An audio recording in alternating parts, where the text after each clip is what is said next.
NASCAR is North America's biggest race series. It's 3 hours of the roughest, toughest stock car action, all in a customised road car. While in Formula One, it's all about high-speed precision and state-of-the-art prototypes. Two very different series with one thing in common.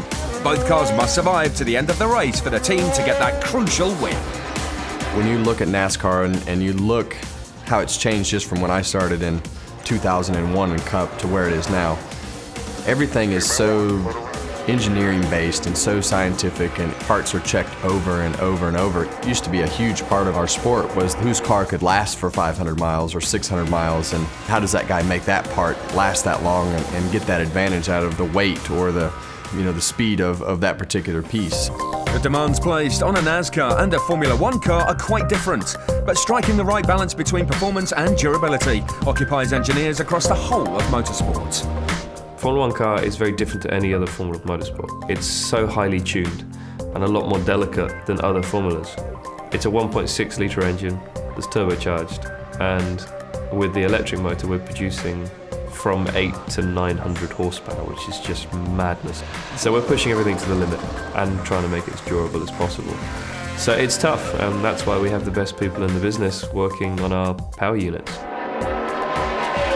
The engineering that has gone into the parts and pieces to make them better has made our cars much more durable.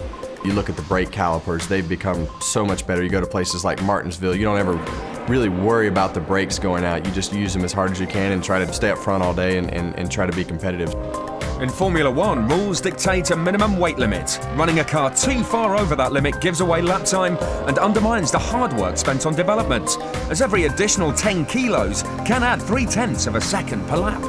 Well, you have to imagine that we are designing a car capable of doing a Grand Prix, not much more.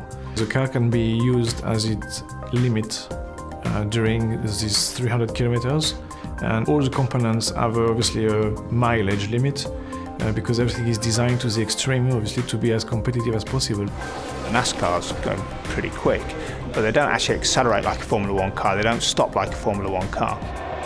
It's down to the teams to find the technology, invent new ways for the cars going quicker.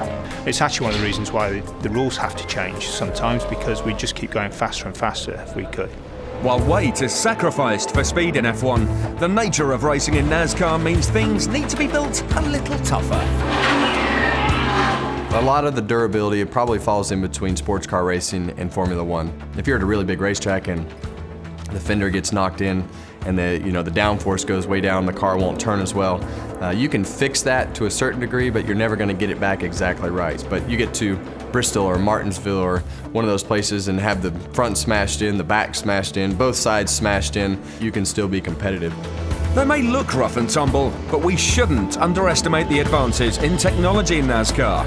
While in F1, even in the era of the V6 turbo engine, engineers still continue to find performance.